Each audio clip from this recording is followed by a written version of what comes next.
In this lesson, we're going to talk about testing for vertical asymptotes and for holes. Given a rational function of the form f of x equals p of x over q of x, we should simplify by crossing out like factors from the numerator and the denominator. In other words, we factor and cross out.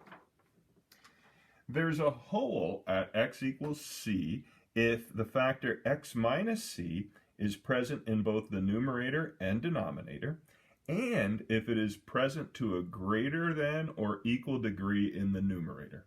In other words, if x minus c is present as a factor in both the numerator and denominator, and if after crossing out the factor no longer exists in the denominator, then it represents a hole. There's a hole at x equals c.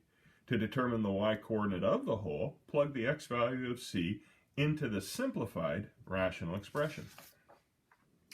There's a vertical asymptote at x equals c if, after simplifying, the factor of x minus c remains in the denominator, but not the numerator.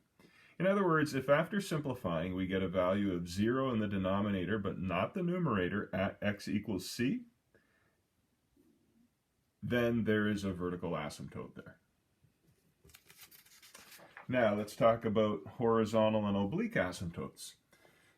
Given a rational function of the form f of x equals p of x over q of x, we should simplify by crossing out like factors from numerator and denominator. If the denominator is degree 0, in other words, there's no more x's in the denominator, then there are no horizontal or oblique asymptotes.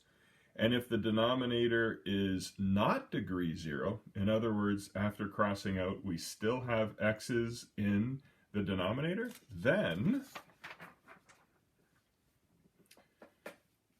there's a horizontal asymptote at y equals 0 if the degree of the denominator is greater than the degree of the numerator. So for instance, a degree 1 polynomial over a degree 2 polynomial would give us a horizontal asymptote at y equals 0. There's a horizontal asymptote at y equals lead coefficient of numerator over lead coefficient of denominator if the degree of the numerator equals the degree of the denominator. Remember, the denominator must be at least degree 1 after simplifying. Okay? So in other words, if we have a degree 2 polynomial over a degree 2 polynomial, then we will have a horizontal asymptote, and it will be at y equals lead coefficient of numerator over lead coefficient of denominator. And finally, there will be an oblique asymptote if the degree of the numerator is greater than the degree of the denominator after simplifying. To determine the equation of the oblique asymptote, we can use synthetic division or long division. So here's an example. Determine the equations of any asymptotes and the location of any holes, including y-coordinates, of this function, y equals 2x minus 2 over x squared plus 3x minus 4. All right, well, how do we do that? Well, let's take a look. We start with the expression. We're going to factor the numerator, 2 times x minus 1, and factor the denominator, x plus 4 times x minus 1. Now notice we can cross out the x minus 1's. And that leaves us with an expression of 2 over x plus 4 and the restriction that x cannot equal positive 1. Well, this means that we have a vertical asymptote at x equals negative 4, because after the simplifying, if I plug in an x value of negative 4, I get a non-zero quantity over a zero quantity. There's a hole at x equals 1 because originally, when we plug it in, we get a value of 0 over 0, but then after crossing out the x minus 1 factors, we are left with no more x minus 1 factors in the denominator. So in that case, we have a hole there. And to determine the y-coordinate of the hole, which is at x equals 1, we're going to take an x value of 1 and plug it into the simplified expression for y, which is 2 over x plus 4. So plugging in an x value of 1 to 2 over x plus 4 gives us 2 over 5. So that means there's a vertical asymptote at x equals negative 4, which we said earlier, and a hole at the point, or in this case, the point discontinuity of 1, 2/5. Okay? Next question, we're going to determine the equations of any asymptotes and locations of any holes, including y-coordinate, of this function, 5x plus 15 over 2x plus 12. Well, we see we can factor the numerator and denominator. We have 5 times x plus 3 over 2 times x plus 6. There's a vertical asymptote at x equals negative 6, because when I plug in negative 6 to the simplified expression, I get a non-zero quantity over a 0. Now, after the simplifying, we have a degree 1 polynomial over degree 1 polynomial. So what I do now is I say, oh, okay, I have a horizontal asymptote at y equals some number. Well, what number is that? It'll be at the lead coefficient of the numerator over lead coefficient of the denominator. So in this case, the lead coefficient of the numerator means the coefficient of the highest degree term. So the coefficient of 5x is 5. Now, underneath, in the denominator, the coefficient of 2x is 2. So I have a horizontal asymptote at y equals 5 over 2. So we do that lead coefficient over lead coefficient when, after simplifying, the numerator the denominator is not degree 0, and the numerator and denominator have the same degree. They're both, in this case, degree 1. Because of that, we know we have a horizontal asymptote at y equals lead coefficient over lead coefficient. Okay, in the next question, we're going to determine the equations of any asymptotes and locations of any holes, including y-coordinate, of this function right here. Well, what we do is we do some factoring.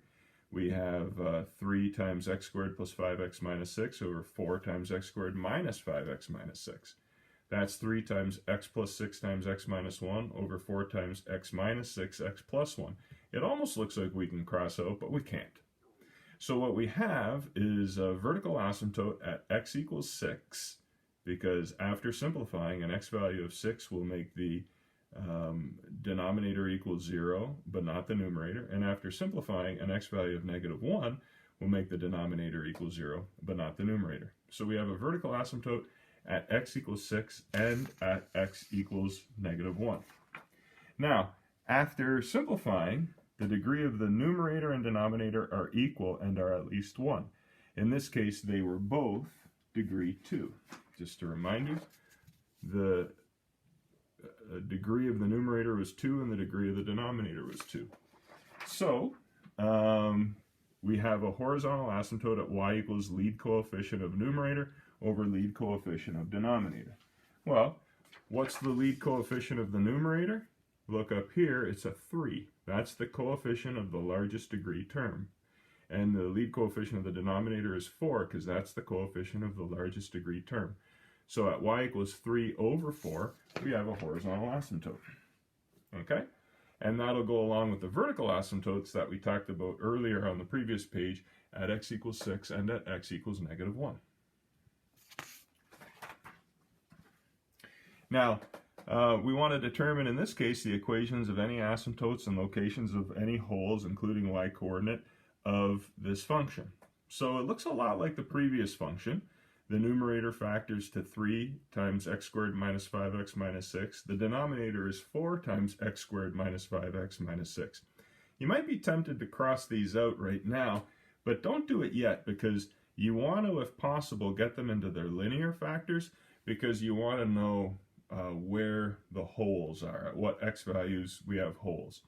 Well, after crossing out x minus 6 and x minus 6 and x plus 1 and x plus 1, we have y is equal to 3/4, and where x cannot equal 6 and x cannot equal negative 1.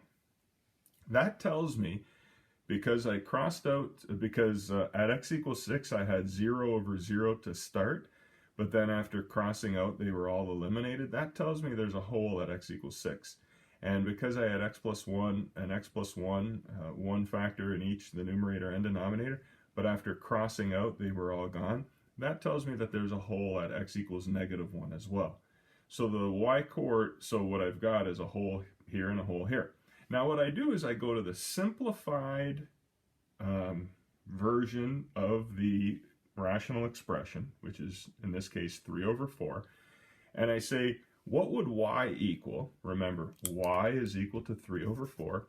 What would y equal if x was 6 in this simplified version? Well, if x is 6, 3/4 is 3/4, so the y coordinate will be 3/4. Similarly, I let x equal -1, which sounds silly because the expression is just y equals 3/4. Letting x equal -1, y is 3/4.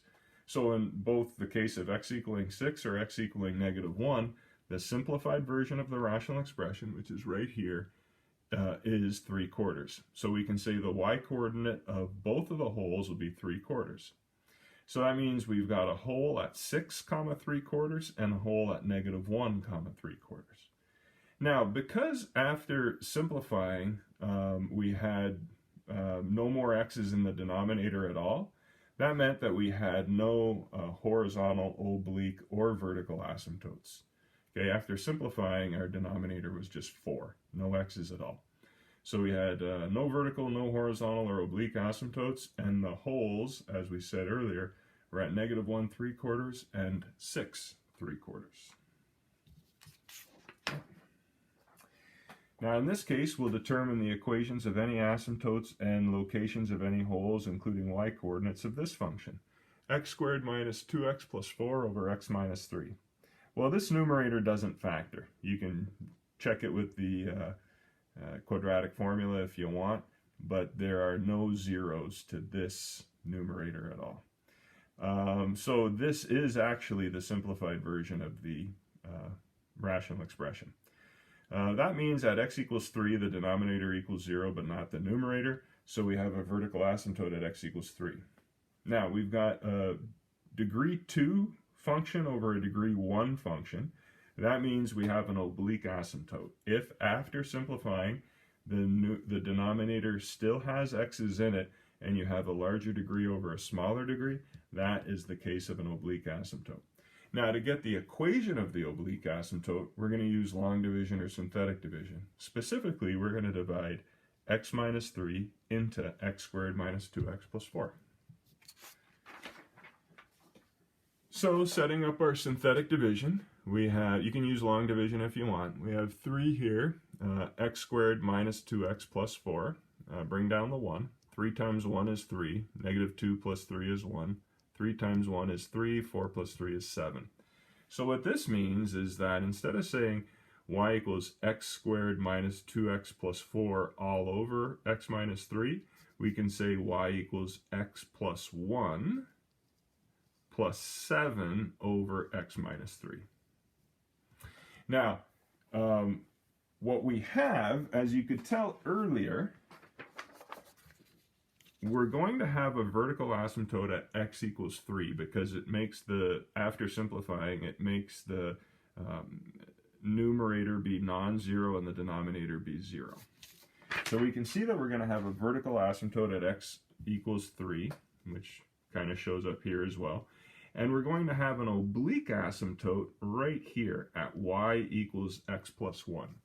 In a later lesson, we're going to learn how to graph this curve, but y equals x plus 1 is the equation of the oblique asymptote. It's, in this case, a diagonal line.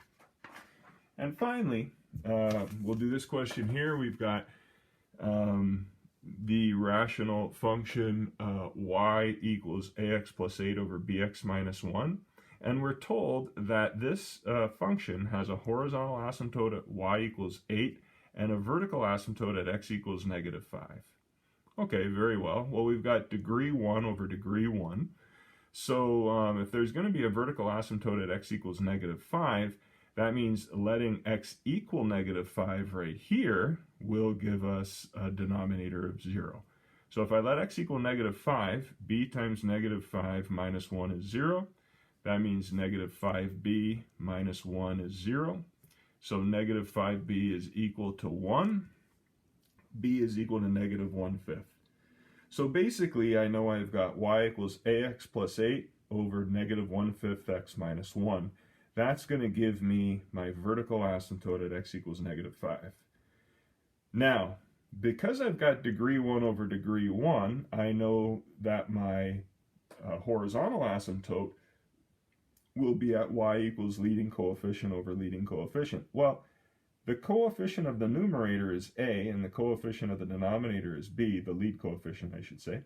So lead coefficient over lead coefficient is a over b. That means a over b equals 8. But I just figured out that b is negative 1/5. So that means a over b equals 8. A over negative 1/5 equals 8. I can multiply both sides by negative 1/5, and I get a is equal to 8 times negative 1/5, or in other words, a is equal to negative 8/5. So to answer this question, if I know there's a horizontal asymptote at y equals 8 and a vertical asymptote at x equals negative 5, I therefore know a must equal negative 8/5 and b must equal negative 1/5.